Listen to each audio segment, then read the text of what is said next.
Greetings, everybody, and welcome to Big Sky Sounds. I'm Ann Harrigan, Music Director of the Billings Symphony, and I have with me today three very special guests from the San Diego Ballet, Javier, Jessica, and Marshall. Welcome. Thank you for having us. Yeah, thank you. Pleasure to be here. Now, for those of you who have been in Billings for a while, we know that the San Diego Ballet has been performing the Nutcracker for 26 years with a few years of a break. Yeah. And Javier is the artistic director. It's been a goal of ours, a dream of ours, really, to present Sleeping Beauty and to do something in addition to the Nutcracker. We've been talking about it for a minute. Yeah, for a while, yeah. And as part of our 75th anniversary, this dream is becoming a reality. So welcome and thank you for making this happen. Well, thank you. I mean, we're very happy to be here, not during Christmas time. We love coming during Christmas, but we love the idea of coming here throughout the year as well. So this is a great opportunity for us. Now this is going to be a little different because the orchestra is not going to be in the pit.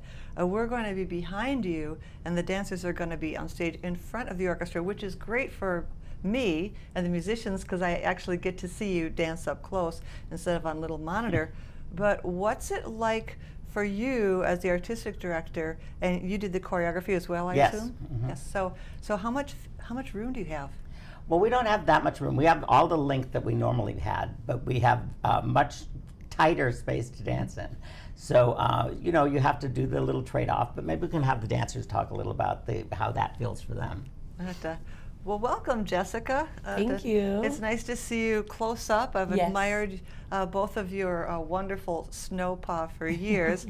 So tell us about the role that you're dancing and what it's like to come back. So it's awesome to come back and do something different from Nutcracker, as much as we love Nutcracker. And Sleeping Beauty's a ballet that we both love and we've both been very excited to bring back into our repertoire. And Aurora's a role I always dreamed of dancing. I got the opportunity 2 years ago to debut in that with San Diego Ballet in San Diego. So it's been awesome to bring it back, and of course with the live music right behind us, it gives such an energy, and we're super excited. Very. Yeah. How about you, Marshall? I always love an opportunity to dance to live music, so thank you for lifting us in that way. It has such a beautiful energy to it. I love Sleeping Beauty as well. I get to play an alter ego of mine, the Prince Charming. It's a little tricky with the space in terms of how we get around each other formation-wise, because a lot of ballet is about the formations that we present to you on stage, but it's been nothing we haven't been able to overcome, and I think the whole production is looking lovely. Well, I'm very excited about it. We did do a concert in Red Lodge for 700 students Thursday morning, and then Saturday we have a free concert for families at noon. So that's very exciting that they'll get to see something of this magnitude. And then of course we have our evening concert, and this is one not to be missed. So if you don't have your tickets yet, for those of you who are listening, go to billingssymphony.org and we'll get you all set up, or there'll be tickets at the door. Or if you're already in the auditorium, you know something very special is about to take place. So tell me about how long you've been dancing, and Javier, when did you get started? Oh, I got started when I was about 14, late in the day, you know, late in the game for a dancer. But it's a really long story that I'm not going to get into right now, but it was something that happened to me like that. I had not danced before. I was not a social dancer, and I was very shy when I was a kid, but something happened. I had a wonderful thing that happened to me, and right away I knew that from this moment to that, I'm going to be a dancer, and I never looked back. So I don't want to get into the whole rigmarole of that, but I knew right away that this was my career path and this was my life path, so I was lucky in that way. Jessica? I started dancing very young, so I started at only 2 years old, because I have two older sisters who are already dancing, and my mom was like, if one of you's going, you're all gonna go, because I only have one car, so I went with them. But I ended up falling in love with it at a really young age. I started dancing at a strict ballet school when I was 8, so by 8 years old I wasn't doing as much of the other kinds of dancing, and I knew pretty much from then that I loved ballet, and if the ballet world would have me, I really wanted to do it as my career, so I'm very grateful that I was able to make that dream a reality. Ballet World's grateful too. I also had a bit of a late start around the age of 14. Before then, I was a hockey player. Hockey player. Where are you from? Well, originally Alaska, but I grew up in San Diego. Yeah, it was hockey and all the number of other sports and whatnot. But Mom decided to throw me into a dance class, and I said, "This is what I want to do." Fast forward to about 2020, I joined the San Diego Ballet, and I've had a blast since. It's just such a privilege to be able to express myself physically and emotionally on a stage with music and have people respond to it. I'm very lucky. I think we all share that sentiment. That's fantastic. So Sleeping Beauty, one of 3 of Tchaikovsky's iconic ballets, the Nutcracker, Swan Lake, and Sleeping Beauty. Sleeping Beauty is a very long ballet, Javier. It is. 3 hours long? Yeah, it's 3 hours, 4 acts. If you were to see a production of Sleeping Beauty that was being put on by a ballet company, you'd see something that would last all night long. And there would be about 100 people in it.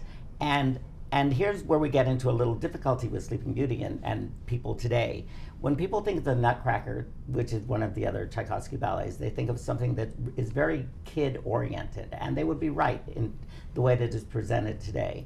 When you think of the other ballet, Swan Lake, you think of something that's very adult-oriented, and they would be right today because that's how it's presented. Unfortunately, Sleeping Beauty is usually thought of as a children's ballet, but it's not. It's really a ballet for adults.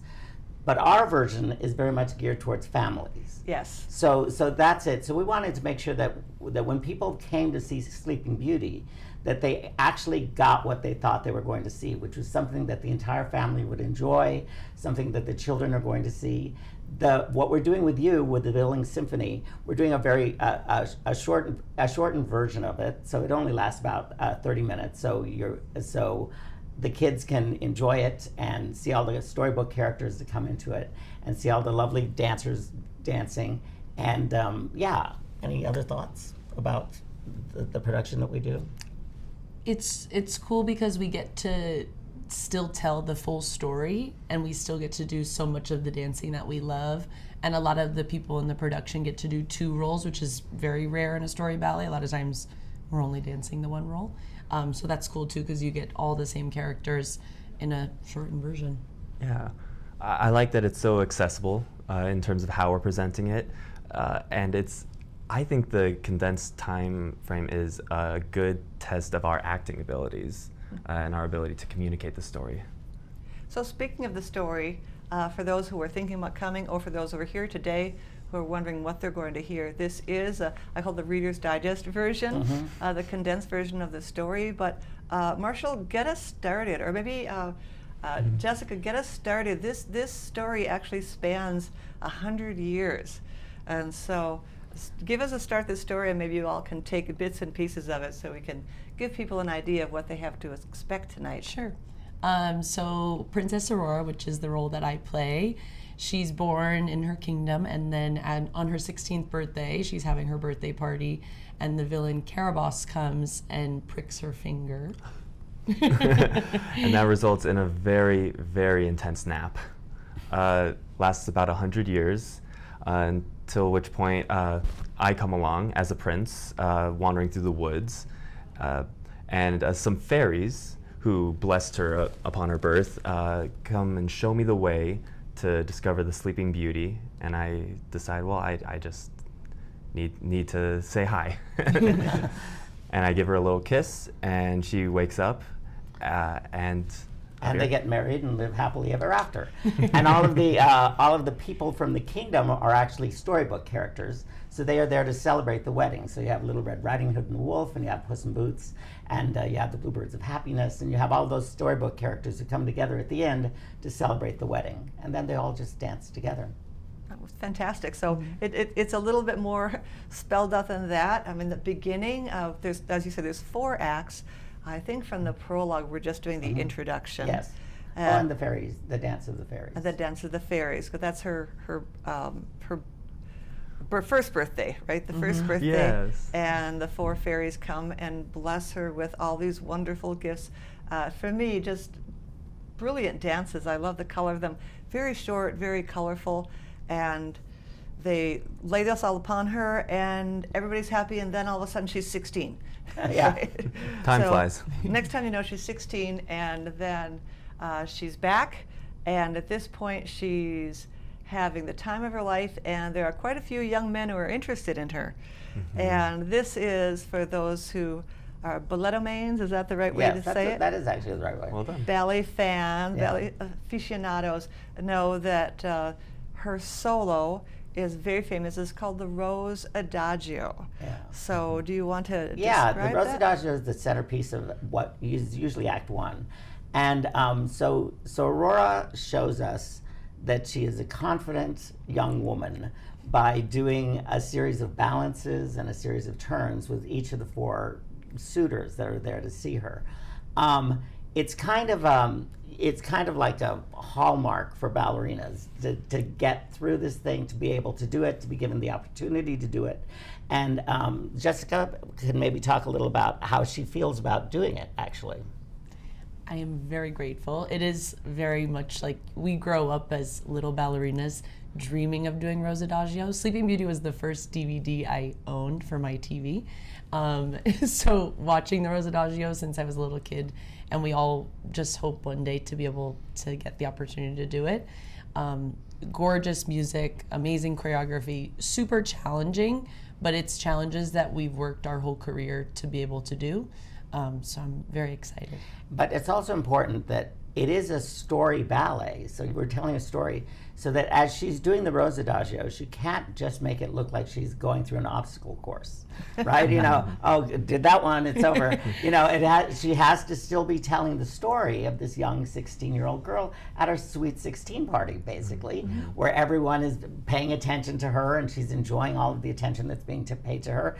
And so you have to keep telling that story. Otherwise, it just becomes technique.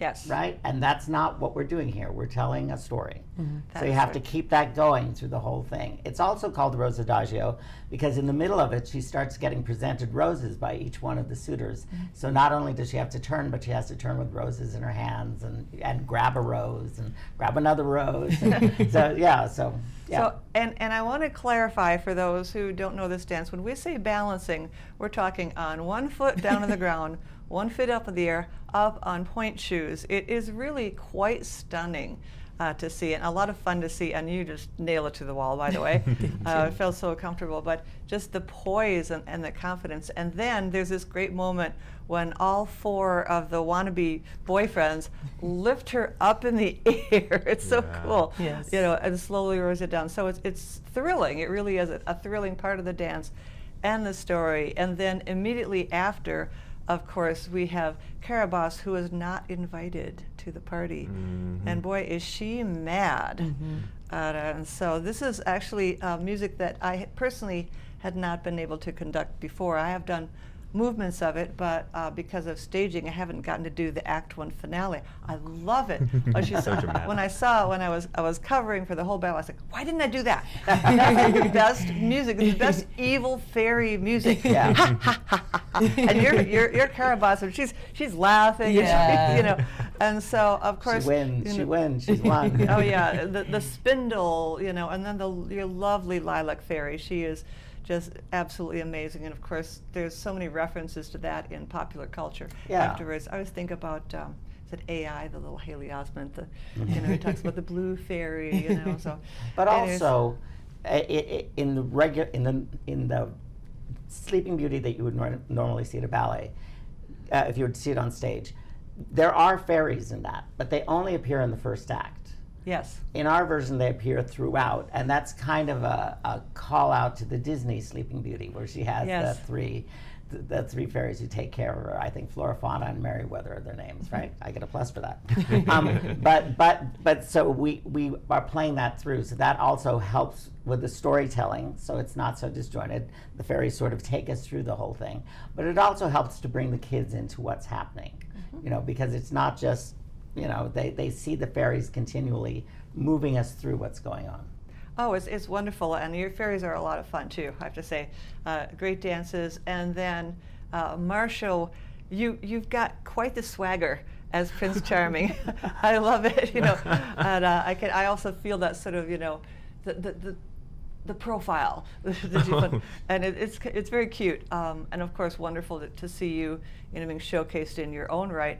And then when the two of you are together, it's such a beautiful moment when you finally get to be together and celebrate. The last section, now you really tied that together because it always felt a little random to me, like where did Red Riding Hood come from and Puss in Boots? And so the way that you bring them in, that they're all part of the kingdom. So after the wedding, or during the wedding, I suppose, there's these wonderful dances. One that's always a lot of fun is Puss in Boots and the White Cat. And there's many people will recognize this, but it's great to just take a break from this. And Little Red Riding Hood is funny, not really scary at all. It's great for the kids. But of course, again, in the ballet world, the Bluebird variation, which your bluebirds of happiness are usually our Sugar Plum Fairy and our Cavalier for the Nutcracker. So it's nice to see you two switch roles. But that is a fun, flirty, but also a very technically demanding duet. Well, Sleeping Beauty itself is a very technically demanding ballet. And a lot of times you'll see someone who, in a large company, you'll see principal dancers going into smaller parts in productions of Sleeping Beauty. They alternate. So someone will play Aurora one day, and then the next day they may be a Diamond Fairy. Or so, because it does demand so much of the ballet company technique-wise. You have these solos that are very technically difficult. So you have people bouncing in and out of them all the time. So a lot of times people will think with the ballet company, oh, once someone is a lead dancer, that's all they do. And that's not necessarily the case. Sometimes they will go into another part if it's a part that suits them. Well, it's just brilliant the way it's all come together. And the first part of the concert, we've got the tremendously talented Josephine Grail, a sophomore in high school, playing a double bass solo, only one of 3 double bass solos in the last 50 years with the Billings Symphony. And she is just playing with so much joy and finesse in her playing. That is very exciting to share the stage. And one of my favorite pieces, Mozart's Symphony Number 39. Now, this is our 75th anniversary. This has been a huge project, and definitely, hopefully not once every 75 years, but don't think that, okay, we're going to do this again next year. So if you're on the fence, if you're thinking, hey, I'd like to go see it, you need to pick up the phone or pick up your computer and get there, because there's really nothing like it. Having the orchestra and the ballet on stage together on the same level, there's an energy and a synergy, and we can look at each other. And so just check us out at billingssymphony.org and come see the show. You will absolutely not regret it. It's a thrill. It's wonderful to be performing with you, and I think this is going to be a collaboration that I'll remember for a long, long time. So what's up next for you now after this?